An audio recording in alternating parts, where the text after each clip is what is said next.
Você já sentiu que por fora está tudo bem, o sorriso no rosto, a vida organizada, mas por dentro carrega um peso que ninguém vê?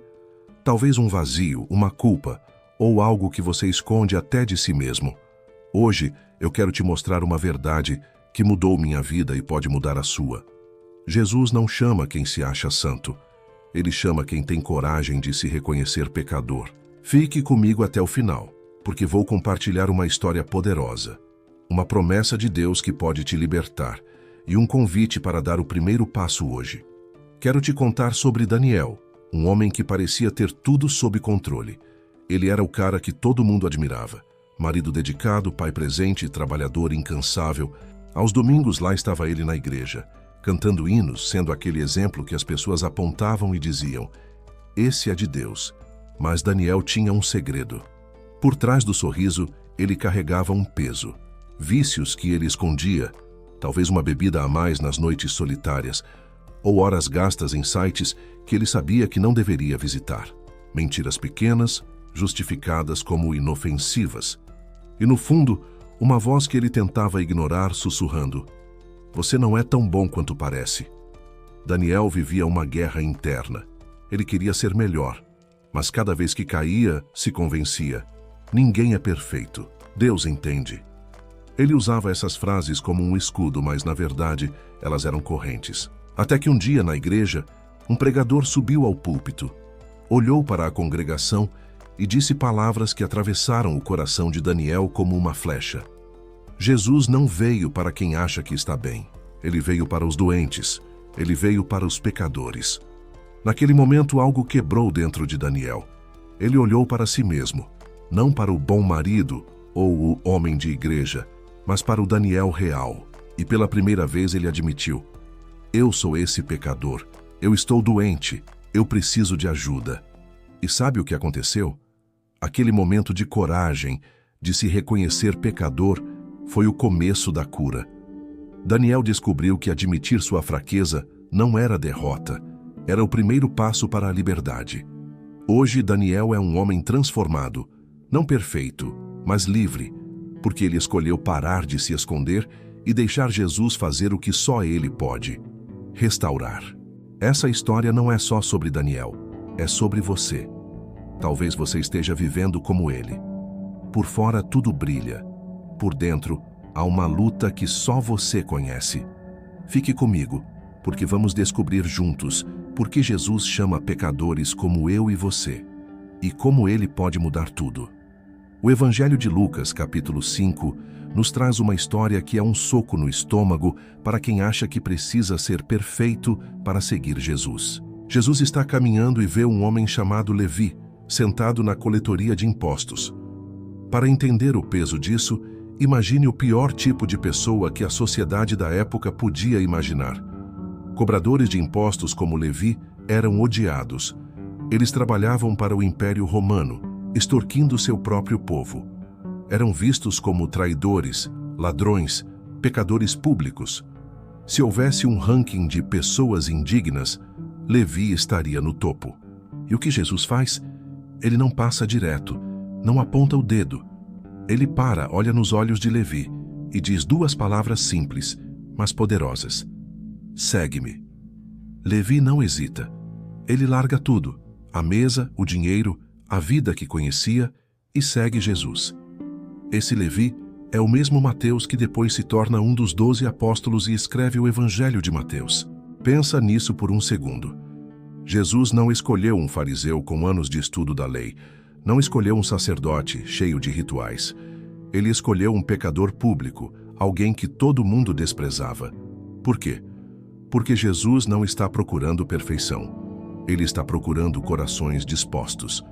Pessoas que, como Levi, têm coragem de ouvir o chamado, reconhecer sua condição e dizer: eu vou. Talvez você esteja pensando: mas eu não sou bom o suficiente. Meus erros são grandes demais. Essa é a maior mentira que o inimigo quer que você acredite. Jesus não te chama porque você é santo. Ele te chama porque você é dele, e ele sabe que, com ele, você pode ser transformado. Pare por um segundo. Qual é a voz que está te dizendo que você não é digno do chamado de Jesus? Anote isso mentalmente. Vamos voltar a essa ideia mais tarde. Logo depois que Levi segue Jesus, algo acontece que mostra o maior obstáculo para receber a graça de Deus. Jesus vai jantar na casa de Levi, e quem está lá? Outros cobradores de impostos e pecadores, pessoas que a sociedade rejeitava. Os fariseus, os líderes religiosos, veem isso e ficam indignados. Eles dizem: por que esse homem come com pecadores? Como ele ousa se misturar com essa gente? E Jesus responde com uma frase que é como um raio de luz cortando a escuridão. Os sãos não precisam de médico, mas os doentes. Eu não vim chamar os justos, mas os pecadores ao arrependimento. Essa resposta é um tapa na cara do orgulho religioso. Os fariseus achavam que eram sãos, que sua obediência à lei os tornava superiores. Mas havia um problema. Eles também eram pecadores. A diferença? Eles não admitiam. O orgulho disfarçado de santidade é o maior bloqueio espiritual que existe. É como uma pessoa doente que nega a doença. Ela pode estar com febre, dor, quase desmaiando, mas diz: não é nada, vai passar. E enquanto nega, a doença só piora. Os fariseus conheciam a lei de cor, mas não conheciam a graça. Eles sabiam as palavras de Deus, mas seus corações estavam fechados. E por isso, Jesus não podia curá-los. Seja honesto consigo mesmo por um momento. Tem alguma área da sua vida onde você está dizendo: está tudo bem, mas no fundo sabe que não está?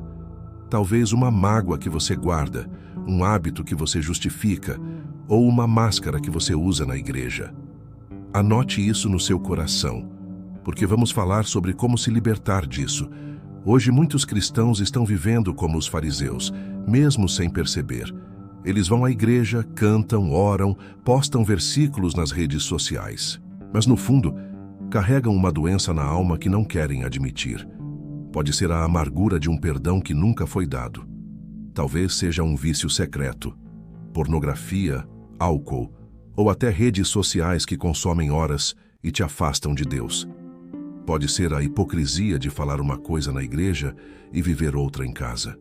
Ou até o orgulho de achar que está tudo sob controle, quando na verdade você está caindo aos poucos. E o pior, enquanto você nega essa doença, Jesus não pode agir. Não porque ele não quer, mas porque ele respeita sua liberdade. Ele bate à porta, como diz Apocalipse 3:20, mas não arromba. Ele chama, mas não força. Quero te contar outra história rápida para ilustrar isso. Conheci uma mulher chamada Ana, que por anos viveu uma vida dupla. Na igreja, ela era a líder de louvor, com uma voz que fazia todos se emocionarem. Mas em casa, Ana lutava com uma raiva profunda contra o marido que a traía. Ela guardava esse ressentimento como um tesouro, justificando: ele não merece meu perdão.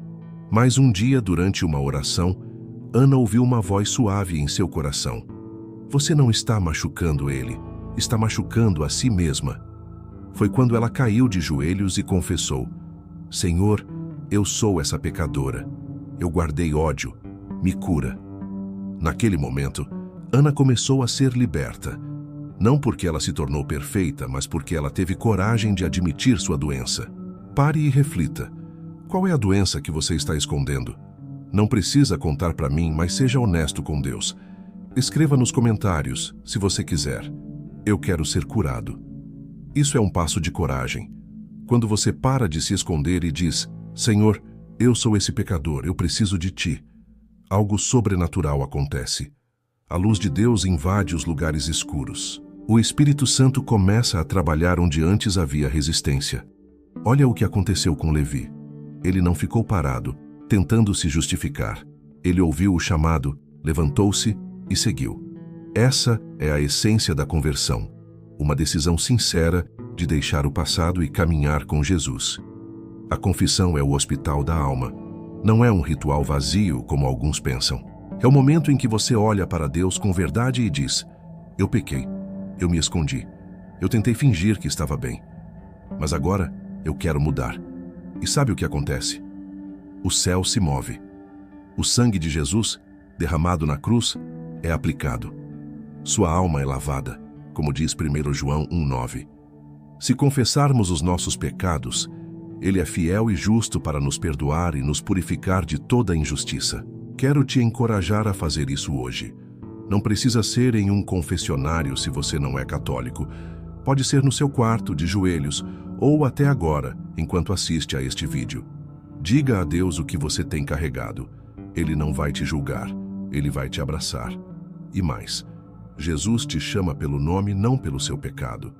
Quando ele olhou para Levi, não disse, "Ei, pecador", ele disse, "Segue-me". Ele te vê como você é, mas também como você pode ser. Agora a bola está com você.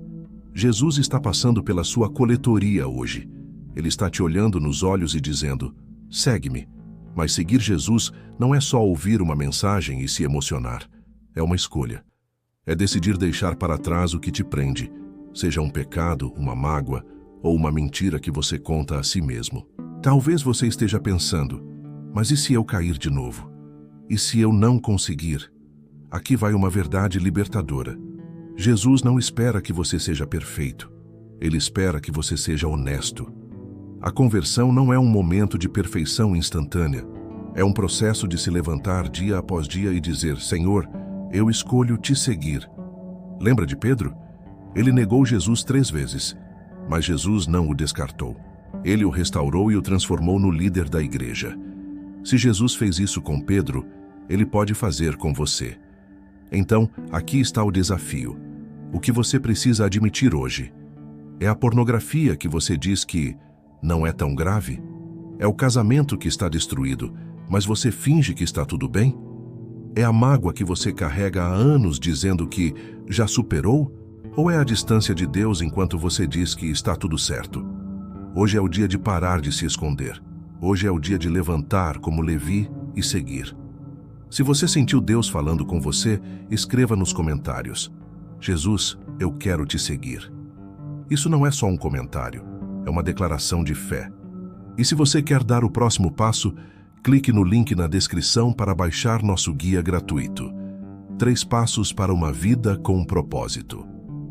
Ele vai te ajudar a viver essa transformação dia após dia.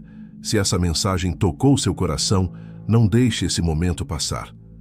Hoje é o dia que Jesus está te chamando pelo nome. Não amanhã, não quando tudo estiver resolvido. Hoje. Quero te convidar a orar comigo agora. Feche os olhos, se puder, e fale com Deus de coração. Senhor Jesus, eu reconheço meus pecados. Eu sei que não sou perfeito e não quero mais fingir que sou. Eu sou esse pecador, mas quero ser curado. Como Levi, eu me levanto hoje. Eu escolho te seguir. Entra no meu coração, me transforma, me guia. Amém. Se você orou essa oração, escreva nos comentários, "Jesus, eu te sigo". Isso é mais do que um gesto. É um passo de coragem que o céu vê. E não pare por aí. Compartilhe este vídeo com alguém que precisa ouvir que Jesus não chama santos, mas pecadores dispostos a mudar. Pode ser um amigo, um familiar ou até alguém que você nem conhece, mas que Deus colocou no seu coração. Por último, se você quer mergulhar mais fundo na palavra e viver uma vida alinhada com o chamado de Deus, clique no link na descrição e baixe nosso guia gratuito. 3 passos para uma vida com propósito. É um presente para te ajudar a dar os próximos passos com Jesus. Obrigado por estar aqui. Que Deus te abençoe e lembre-se, Jesus te chama pelo nome, não pelo seu pecado.